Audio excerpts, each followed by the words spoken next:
Cadangan energi dunia dari bahan bakar fosil diperkirakan bertahan hingga 40 tahun untuk minyak bumi, 60 tahun untuk gas alam, dan hanya 200 tahun untuk batu bara. Seiring dengan peningkatan permintaan energi dunia dari tahun ke tahun, atau pada tahun 2004 saja, konsumsi energi tumbuh sebesar 4,3%.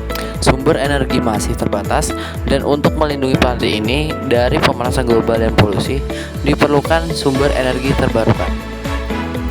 Potensi energi surya yang dimiliki Indonesia tersedia sepanjang hari, sehingga sangat bermanfaat jika pemanfaatan sel surya untuk menghasilkan energi listrik. Energi matahari tidak dapat langsung dimanfaatkan secara langsung. Untuk memanfaatkan energi matahari menjadi energi listrik, masih diperlukan peralatan seperti sel surya atau solar cell untuk mengkonversi energi matahari menjadi energi listrik. Hal itu sesuai dengan hukum termodinamika pertama yang menyatakan bahwa energi tidak dapat diciptakan atau dibuat atau dimusnahkan, akan tetapi dapat berubah bentuk dari bentuk yang satu ke bentuk lainnya atau dikonversikan. Konversi energi merupakan suatu proses perubahan di mana bentuk energi dari yang satu menjadi bentuk energi yang dibutuhkan. Pernyataan tersebut mengartikan bahwa untuk memperoleh suatu bentuk energi perlu adanya energi lain yang dikonversikan menjadi energi yang dibutuhkan tersebut. Sel surya merupakan sebuah perangkat yang mengubah energi sinar matahari menjadi energi listrik dengan proses efek fotovoltaik. Oleh karenanya, dinamakan juga sel fotovoltaik. Energi surya merupakan energi terbarukan dan ramah lingkungan yang dapat dimanfaatkan dalam berbagai bidang kehidupan manusia. Contohnya seperti pertanian. Pertanian adalah sektor ekonomi utama di sebagian besar negara berkembang. Akibatnya, kebijakan pembangunan pertanian negara-negara tersebut akan memberikan dampak yang signifikan terhadap keberhasilan pembangunan sektor lainnya. Di negara maju, mekanisasi produksi pertanian yang intensif terjadi karena produktivitas tenaga kerja yang tinggi, benih berkualitas yang tinggi, penggunaan pupuk dan mekanisasi. Hampir semua kegiatan yang secara signifikan meningkatkan hasil panen. Dengan menggunakan energi surya, pasokan energi untuk mekanisasi pertanian seperti penggilingan padi pompa air dan pengeringan tanaman dapat diefisienkan. Oleh karena itu, penggunaan energi matahari dapat meningkatkan hasil panen di negara-negara berkembang, terutama di daerah tropis yang melimpah dengan sinar matahari. Salah satu bentuk pemanfaatan energi surya untuk bidang pertanian adalah sistem irigasi dengan menggunakan pompa tenaga matahari. Secara umum, kinerja pompa tenaga surya dapat berjalan baik apabila mendapatkan radiasi sinar matahari yang cukup. Pompa merupakan salah satu contoh alat untuk mendapatkan energi listrik yang tidak dapat diperoleh secara langsung, tetapi ada proses konversi energi sebelum energi listrik tersebut dimanfaatkan. Pompa merupakan alat yang digunakan untuk memindahkan fluida dari tekanan yang lebih rendah ke tekanan yang lebih tinggi, atau posisi yang lebih rendah ke posisi yang lebih tinggi. Prinsip utama pompa yakni membuat perbedaan tekanan antara saluran masuk atau suction dan saluran keluar atau discharge. Motor arus bolak-balik atau alternatif current menggunakan arus listrik yang membalikkan arahnya secara teratur pada rentang waktu tertentu. Motor listrik memiliki dua bagian dasar listrik, terdiri dari stator dan rotor. Stator merupakan komponen listrik statis atau diam. Rotor merupakan komponen listrik berputar untuk memutar es motor. Kecepatan motor alternatif current lebih sulit dikendalikan dibandingkan dengan motor direct current. Sistem irigasi dengan panel surya ini penting dilakukan mengingat gejala perubahan iklim global yang menyebabkan usaha budidaya yang hanya bertumpu pada air hujan tidak dapat diharapkan sepenuhnya. Kebutuhan air irigasi di lahan pertanian, terutama pada wilayah persawahan, cenderung mengalami peningkatan pada musim kemarau. Hal ini menyebabkan petani menggunakan pompa diesel untuk memenuhi kebutuhan air irigasi.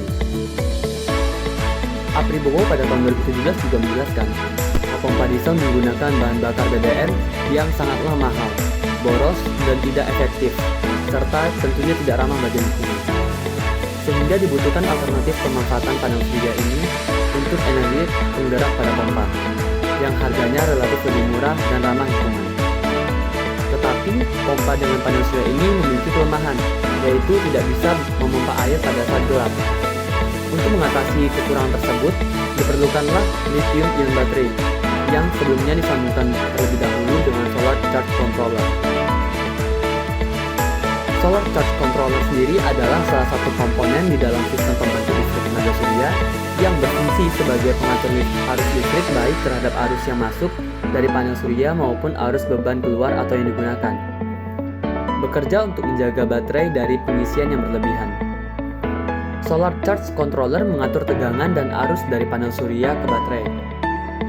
Fungsi dari solar charge controller yaitu untuk menghentikan arus listrik yang masuk dalam baterai untuk mencegah pengisian yang berlebihan. Dengan demikian, ketahanan baterai akan jauh lebih tahan lama. Dan berfungsi untuk menghentikan pengambilan arus listrik dari baterai oleh bebas atau peralatan listrik. Sedangkan lithium-ion baterai merupakan salah satu jenis baterai sekunder atau rechargeable baterai yang dapat diisi ulang dan merupakan baterai yang ramah lingkungan karena tidak mengandung bahan yang berbahaya, seperti baterai-baterai yang berkembang terlebih dahulu, yaitu baterai NiCd dan NiMH. Baterai ini memiliki kelebihan dibandingkan baterai sekunder lainnya, yaitu memiliki stabilitas penyimpanan energi yang sangat baik, di mana daya tahannya sampai dengan 10 tahun ataupun lebih. Energi densitas tinggi, tidak ada memori efek dan berat yang relatif lebih ringan dibandingkan dengan jenis baterai yang lain.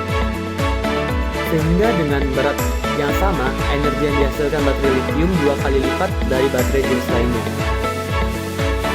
Baterai ini digunakan untuk mengisi energi ke dalam baterai atau isi ulang dengan memasukkan arus listrik melaluinya. Adapun tujuan dilakukannya mini eksperimen ini adalah menguji kinerja pompa tenaga surya untuk irigasi pada variasi kedalaman tertentu atau efisiensi pompa. Pompa yang digunakan dalam percobaan ini adalah pompa submersible, di mana menurut Wibowo pada tahun 2018, pompa submersible sendiri merupakan jenis pompa sentrifugal yang menggunakan motor listrik sebagai penggerak utama untuk menghasilkan daya yang berfungsi sebagai pemutar poros pompa sehingga dapat menaikkan fluida dengan cara mengubah energi listrik menjadi energi mekanik. Pompa ini dirancang untuk bekerja di dalam air atau cairan dengan menempatkan seluruh pompa di dalam air atau cairan tersebut. Di mana prinsip kerja pompa submersible sendiri adalah dicelupkan atau ditenggelamkan di dalam air ataupun cairan.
Percobaan pertama pada uji kinerja pompa dengan kedalaman 20 cm.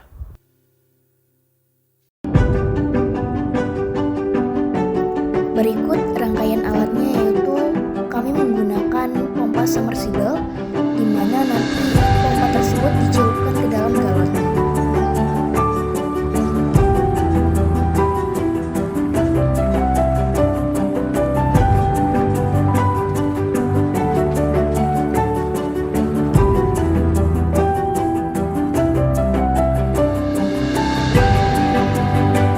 Pompa yang sudah dicelupkan disambungkan ke lithium baterai, di mana sebelum itu lithium baterai disambungkan dengan mobil charge-nya untuk mengisi daya dari panel surya.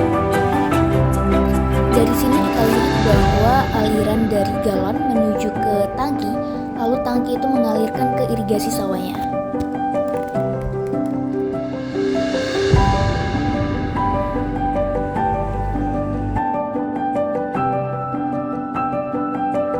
Pada tahap ini kita menghitung tegangan listrik dengan satuan volt pada panel surya. Didapatkan tegangan listriknya yaitu sebesar 2 volt. Selanjutnya yaitu mengukur arus listrik dengan satuan yaitu miliampere pada panel surya.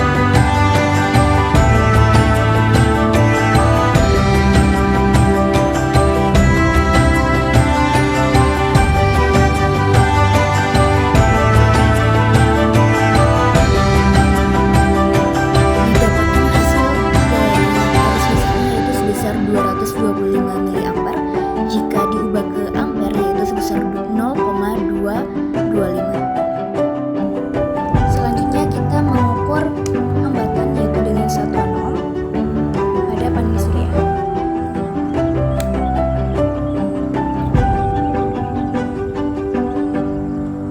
Didapatkan hasil dari hambatan yaitu sebesar 0,3 ohm.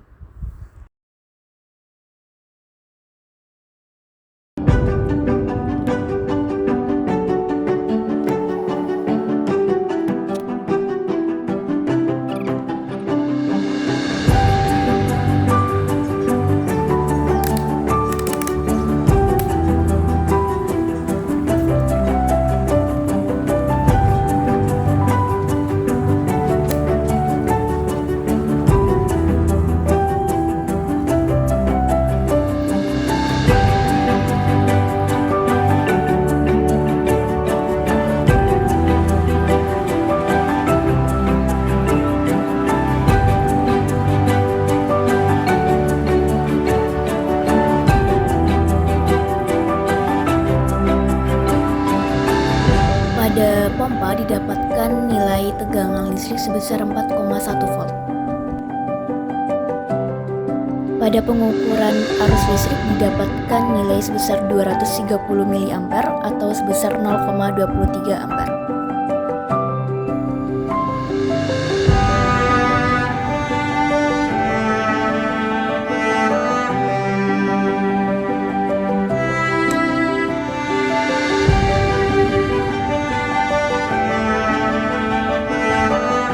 Sedangkan pada hambatan didapatkan nilai sebesar 0,1 ampere.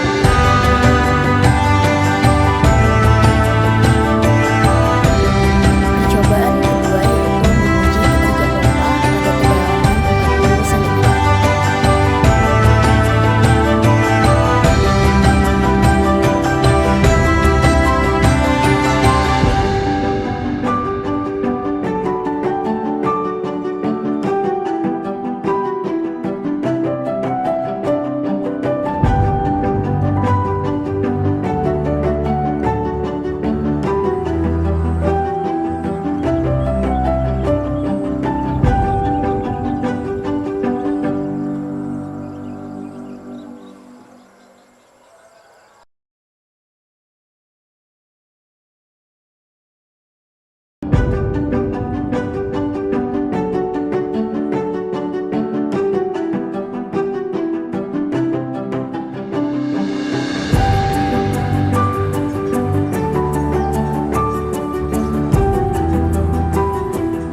tegangan listrik sebesar 4,8 volt.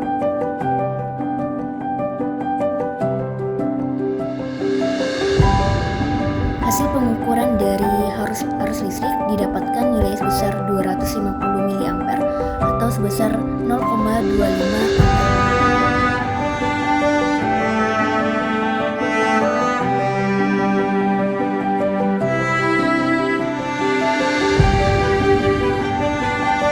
Sedangkan hasil pengukuran dari hambatan sebesar 0,2 ohm.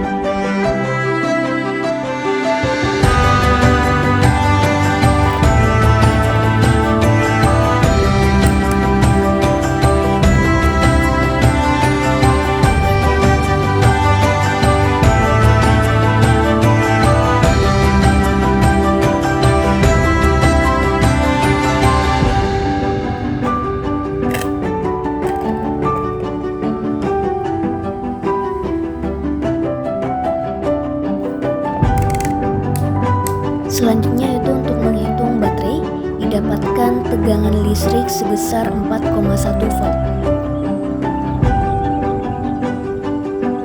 Pada arus listrik didapatkan nilai sebesar 250 mA atau 0,25 ampere.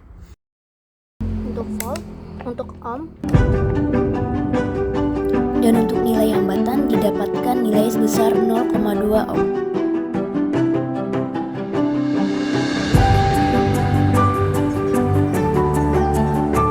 Pada pengukuran pompa didapatkan nilai tegangan listrik sebesar 4,1 volt.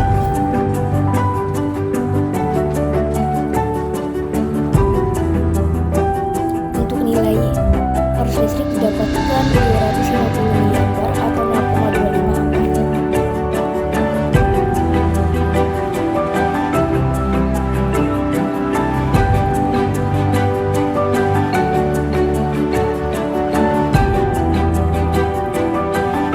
Sedangkan nilai hambatan didapatkan sebesar 0,1 ohm.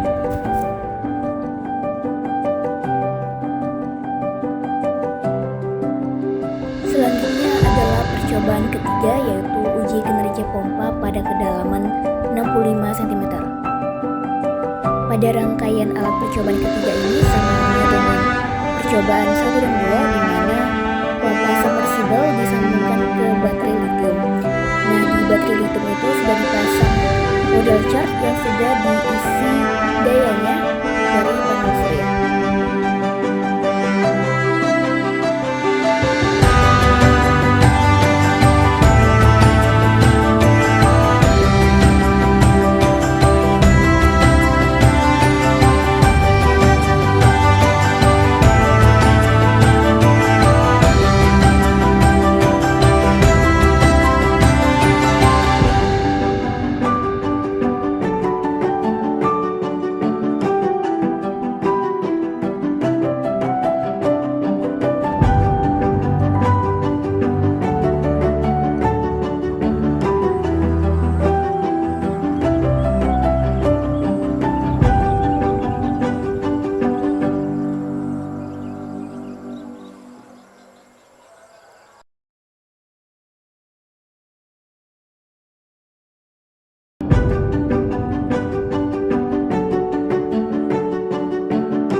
Pada pengukuran baterai didapatkan hasil tegangan listrik sebesar 5 volt. Untuk arus listrik didapatkan nilai sebesar 250 mA atau 0,25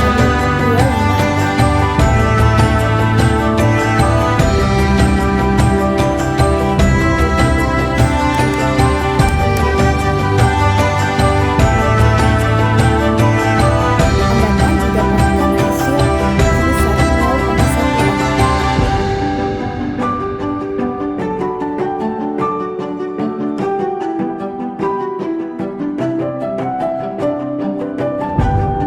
Pada pengukuran pompa didapatkan hasil tegangan listrik sebesar 4,6 volt. Untuk pengukuran arus listrik didapatkan sebesar 250 mA atau 0,25 ampere.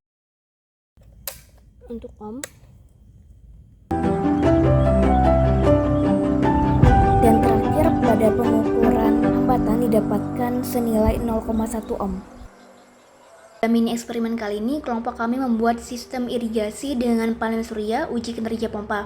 Di sebelumnya sudah dijelaskan hal yang melatar belakangi kenapa kami membuat sistem irigasi dengan panel surya, tujuan dilakukannya, dan alat dan bahan yang digunakan. Maka langsung saja saya skip ke metode dan rangkaian alatnya. Nah, pada panel surya ini disambungkan ke modul charger baterai. Kenapa sih nggak langsung disambungkan ke baterainya aja? Karena modul charger baterai ini memiliki fungsi yang sangat penting, yaitu untuk menghentikan arus listrik yang masuk ke dalam baterai dan mencegah pengisian yang berlebihan. Dengan demikian baterai dapat bertahan lebih lama. Dari baterai, sebelumnya baterai yang digunakan adalah lithium ion, di mana fungsi dari baterai ini untuk mengisi energi ke dalam baterai, yaitu mengisi ulang dengan memasukkan arus listrik melaluinya. Setelah disambungkan ke baterai ini disambungkan ke pompa submersible-nya. Prinsip kerja dari pompa submersible adalah dicelupkan atau ditenggelamkan di dalam air. Untuk titik-titik pengukuran yaitu pada angka 1, 2, dan 3, ini merupakan titik pengukuran pada Q1, Q2, dan Q3, di mana titik yang kami ukur itu merupakan dari panel surya, baterai, dan pompa submersible-nya. Dari ketiga titik ini, kami menghitung tegangan listrik, hambatan listrik, dan arus listrik dari masing-masing tiga komponen, yaitu panel surya, baterai, dan pompa airnya. Selanjutnya, waktu pengujian itu dilaksanakan pada hari Sabtu 2 Desember 2023 pada pukul 11 waktu Indonesia Barat saat matahari sedang teriknya. Nah, didapatkanlah dari percobaan kami hasil ujinya. Seperti pada layar, dapatkan di sini 4 tabel, yaitu pada tabel pertama mencari tegangan listrik, arus listrik, dan hambatan listrik untuk panel surya, baterai, dan pompa. Pada tabel kedua yaitu dari data yang ada pada tabel pertama dicarilah daya listrik untuk panel surya, baterai, dan pompa. Pada tabel ketiga itu menghitung energi pompa air dan baterai, dan pada tabel keempat ini yaitu efisiensi pompa air, yaitu hasil akhir dari kinerja pompa mana sih yang lebih baik dari variasi kedalaman yang kami gunakan. Nah, pada tabel pertama ini yaitu kita mengukur ketiga titik tadi, pengukuran Q1, Q2, Q3 pada panel, baterai, dan pompa. Kita mengukur dengan alat namanya multitester atau multimeter, yaitu mengukur tegangan listriknya, arus listrik, dan hambatan listriknya. Variabel yang kita hitung adalah ketinggian ataupun kedalaman selang dari tangki, yaitu ada 3 variasi, yaitu 20 cm, 40, dan 65 cm. Pada ketinggian 20 cm didapatkan hasil yaitu pada panel surya sebesar 2 volt, 0,225 ampere, 0,3 ohm. Sedangkan pada baterai didapatkan hasil 3,5 volt, 0,225 ampere, 0,2 ohm, dan pada pompa air didapatkan data 4,1 volt, 0,23 ampere, dan 0,1 ohm. Pada ketinggian 40 maupun 65 cm bisa dilihat pada tabel yang sudah tertera. Nah, pada tabel pertama ini, perbedaan nilai tegangan listrik dan arus listrik pada percobaan ini disebabkan karena terjadinya fluktuasi nilai iridiasi surya yang didapat oleh panel surya, sehingga pada saat panel surya menerima iridiasi yang tinggi, maka panel surya juga akan menghasilkan tegangan listrik dan arus listrik yang tinggi pula.